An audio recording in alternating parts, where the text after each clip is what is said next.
What's going on, YouTube universe? My name's Captain Crush, and I'm here to help you with fantasy sports. Absolutely. I break down PrizePicks, Underdog, Thrive Fantasy, Sleeper Fantasy, and DraftKings coming soon for NFL. How do I do it? I try to make arguments for each side of the coin, both over and under, and for DraftKings, I'll be helping you break down your NFL weekly game plans. Also, a freaking savant at NBA. Trust. Just kidding on the trust part. That's a trigger. However, let's get started. We got one WNBA game today. It's the Washington Mystics versus the Minnesota Lynx. 3.5 point spread, over under 159.5. That is an extremely low total even for a WNBA game. With that being said, let's head on over to PrizePig. All right, so we only have one game to discuss today, so it's going to be a quick video. I want to say one quick thing real quick about Sleeper Fantasy. Cap, why do you always mention Sleeper? Because I crushed Sleeper. That's why. I've turned my initial deposit into well over 4 figures, and I'm not stopping anytime soon. I focus on Sleeper for all my MLB content. That's why I don't do YouTube videos for MLB, because I don't do PrizePicks MLB very often. I save it for Sleeper because the payouts may be a little bit less, but we get better lines, and better lines is what it's all about. If you want to get on Sleeper, this is what you do. Use promo code CRUSH.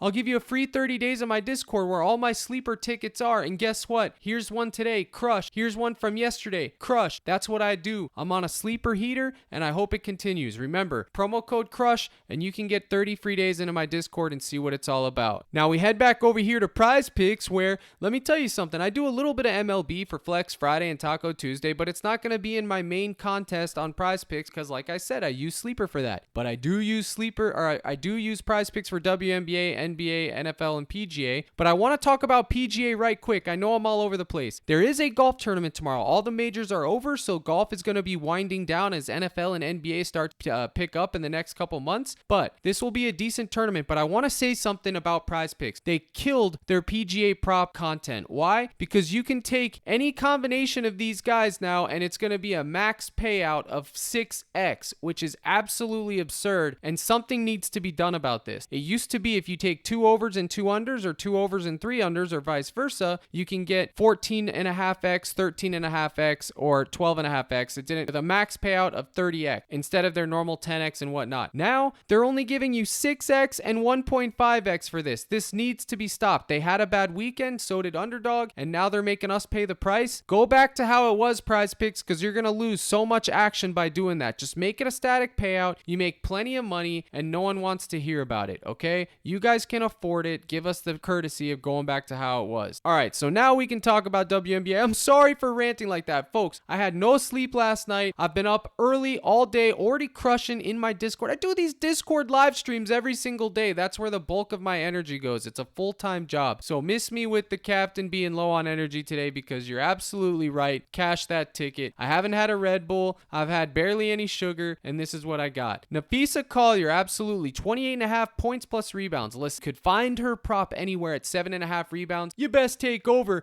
but it's 8 across the board, so I didn't want to focus on that. My model has her going for 7.5. I think she may get 8. I think maybe we can get 8 out of her. I don't know. The points, I had her going for 22 points. Her points is currently set at 20.5. She played the entire first half last game. Absolutely the entire first half. I had her under fantasy points for first half, and luckily I got a cash because she played the entire time. Didn't have one break. The game, she played 35 minutes. That tells me, blowout or not, she's going to be playing big minutes, because last game, rest assured, it was a blowout. So I'm going to take a shot, and hopefully Collier bounces back. Her shooting, she was 7 for 15. Hopefully she can get a couple more points. 28.5 points plus rebound. Washington gives up a heck of a lot of rebounds. They do play elite defense, but they're missing key players. So I think that maybe she can crash the boards and hope to get some. If you want to take a shot on the under fantasy score, which is where it's over here at 39 fantasy points. If you want to take less there and take a shot, I don't hate it. That is what I would take if I'm going to take under on Collier today. Remember, this is just one man's opinion. So before you go in the comments and go on my Twitter and start giving me all your hate, just keep it to yourself. It's free content, and it's not my job to spoon feed you picks, alright? My job is just to break down the slate, and I think I do it pretty well, and so do a lot of other people, okay? And this is WNBA, so miss me. I'm doing God's work on a daily basis, okay? So let's talk about Miss Cloud. Will we be walking on clouds tonight? Take Natasha? I'm not sure, but I ain't taking her fantasy score. Just a couple days ago, it was at 27. 27! And she soared over. She got a 50 berg. 54 versus Phoenix. I'm not buying the bounce back because there ain't one to be had. She soared over. She's got got a 50-point ceiling right here, 40-point ceiling, 32, 21, and 16. They're missing a lot of bodies. Am I taking less? Absolutely not. Am I taking more? No. But I wanted to throw it out there for you guys because some of you guys are going to ask. She's averaging over a fantasy point per minute, okay? It's a low over-under, and it's also a close spread, so hopefully it's a competitive game. But what you need to ask yourself is, do you think Natasha Cloud deserves a 6-point bump from her last line? That's part of this. It's not just what the current line is, it's what it was historically. You're taking an inflated line. That is the only reason I'm not taking more on her fantasy score today, because they inflated it by 6 points, and I'm a man of principle, and I think that's way too high,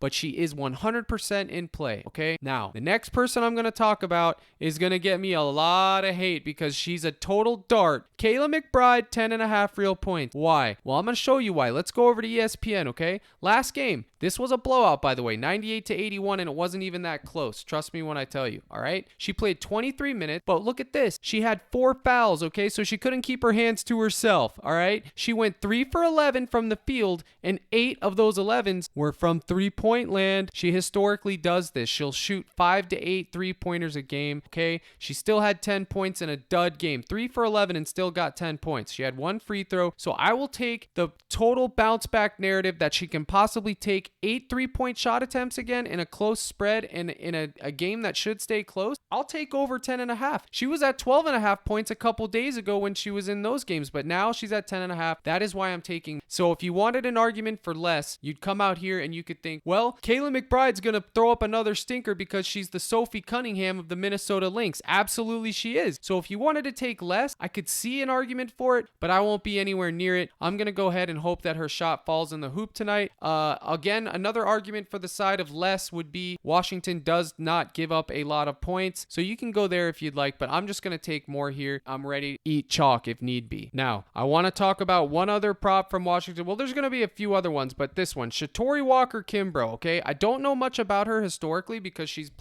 filling in for a role because a lot of the people are out. I will say this, Minnesota, it's going to be a close game as I stated before. 10 points gives you push equity, so if she lands on 10, you won't lose, you'll push. And look at this on ESPN right here, the last game they played, she played 34 minutes, folks, 34 minutes, and she shot 10 times, 2 3-pointers, drained them both, but shot 10 from the field, and she got 13 points, all right? She's shooting 50%. That's all I need to see. If someone's going to play 34 minutes and they're going to chuck up 10 shots, I'll take a shot on 10 points. Now, if it was 11 or 12, I'd be off of it, but for 10, I'm going to take my shot. Tiana Hawkins, another one, 12.5 points. I had her last game, and guess what? She sold. She only got 7 in an elite matchup, but look at this, 14, 13, 13, 24. Again, they're shorthanded, so hopefully she can step up. Okay, she had a bad game, folks. It happens. You can't let recency bias cloud your judgment. 29 minutes, 3 for 8 from the field, 0 for 4 from 3-pointers, okay? And she only had 7 points, and she only had 7 rebounds, 1 assist. She had a couple steals, but all in all, she had a bad game, and this was also a blowout, okay? You cannot hold this against these. What it is. Stinkers happen, blowouts happen, things happen, folks. They're human beings. You got to get that recency bias out of your mind, and you got to start thinking about the day-to-day, each individual sample, okay? So if you see something like that, you can take it. And listen, if she sells again, then she sells. That's just what happens. You're not going to win every night. Your goal is to make the right decisions every single day, and at the end of the year, hopefully you ended up in the green, okay? Or the black, whatever you want to call it. Green, red, black, red. I call it green bean. Some of you may have another word for it. We want to avoid red peppers and eat green beans. That's the goal here. Now, Diamond Miller, 12.5 points. You can take that. She's trending up. Her minutes are trending up. She got 17, 13, 8, 9, 15. I always had a soft spot for Diamond Miller. If you want to take her points at 12.5, you can, but what I like even more than that is her PRA, which is 19.5. It's 20.5 over on Underdog, so you're getting a discount, and I absolutely think that this is in play. She has extremely high upside points and rebound. All we need is a non-cardio session and a close game, and she should be able to cover, okay? These are my favorite 5 that are on the board right here. I have many more on my dub club, but I don't want to go into all that right now because that's for my Discord, and I already talked about it. I'm not going to rehash everything that I already spent hours talking about, okay? I will say we're going to go over here to PGA, and I told you guys that PrizePicks killed their PGA content. Hopefully it comes back soon and comes back better than ever because I love betting PGA. It's the most fun you can have because it's an all-day sweat. They play 18 holes. It takes them the majority of the day, and also it's a one-man show. You don't have to worry about blowouts, referees, teams getting blown out, selling, all that stuff. It's just 1v1, the man fan and the flag, and I love it. I love to play it. I love to bet it. Watch, amazing thing. So right here, the only one I'm going to take, barring weather, make sure you check the weather, is going to be Gary Woodland, more than 4 birdies. He's played this course before. He's played it well. He does have push equity. Okay, so I wanted to throw that out there. Again, the reason I'm not going to make a full PGA slip is because they're only going to give you 6x even if they all hit, which is absolutely absurd. So make sure you let PrizePicks know that that's ridiculous. Look at that, 7x for a 6-man parlay. Absolutely insane. That's crazy. At that point, you'd be better off just using FanDuel, okay? So Gary Woodland's in play. And then I want to talk about one more thing that's going to make people's heads explode. Where is he? I can't wait. Pitcher strikeouts. Come on, man. Where is he? Did it already start? Nope. The stash. Spencer Strider, the man with the quads from heaven. Oh, yeah. 8.5 strikeouts. He's been soaring over. I know if I click this last 5, I'm about to get smacked in the face by 5 green beans. Is it? Absolutely. It's all green beans. 13, 10, 11, 9, 10. The man's another level. The man is him. The man crushes. He does all that. Over on 8.5. Nope. I'm taking under today. Why? Because the public is all over more, and I fade the public. That's what I do. I will take less on Spencer Strider, and if you want to buck up and join me, you can join me and take less. If you're too scared, go ahead and ride the train. I'll say this: if he's been cashing for you at 8.5, go ahead and take more. If you've been taking unders and you've been getting shelled, go ahead and take less, because the one time he hits, he'll pay you back in dividend. All right, that's all I got to say about that. Now, one last thing before we sign off here. Let's go over to Underdog, and they had a boosted square. Daphne Von Domsalar? I don't know, because I'm not a soccer expert. I don't care about soccer, and I don't want to. But I did take higher because I consulted with someone in my community who likes soccer. I can't believe it. I mean, it's crazy, but whatever. He likes soccer. He said take higher. He had an analysis for it. So I'm going to go ahead and throw higher in there. And if I recommend one pair for you guys, it's going to be Nafisa Collier over 28.5 points plus rebounds. The max bet on this is 10. I went ahead and took a 5-man pick'em contest here. I don't recommend it for you guys. Just pair it with Collier and you'll have the best odds. It'll pay you 4x, but I want to take the shot. I don't care. I already am cashing today. I crushed sleep today and yesterday and the day before. I'm on a sleeper heater, but that's just that. So I wanted to post this out here, okay? This is it. And if you're new to Underdog and you want to get that boost, promo code CRUSH. Again, it applies. Just give me a DM. I'll give you 30 free days in my Discord, and you'll be thankful and happy you did it. And that's it, everybody. That's the end of the video. You reached the end. Congratulations. I appreciate all my YouTube faithful guys. I know some of you came from TikTok and you're wondering, where's Captain on TikTok? Listen, I've said it once. I'll say it again. I am bringing back my TikTok live community slips. I'm bringing back my TikTok plays of the day. All that stuff will be back come NFL and NBA season. It's the summer right now. I'm focused on my Discord community, helping them. That is my focus for the summer. It's still going to be my focus in fall, but I'll also bring back my free content the way you guys know and love. I will be doing more of it because I love NFL and NBA more than you can imagine, okay? So I don't mind being on the computer 15 hours a day for NFL and NBA season. That's my bread and butter, all right? But I appreciate you guys tuning into my YouTube. If you're new here, let me know in the comments. But more importantly, give me a subscribe. Give me a like. I'm Captain Crush. I'm your boy. I'm the man of the people. Just ask about me, all right? Appreciate you guys. I'm giving you a salute. Good luck tonight. And as always, let's crush.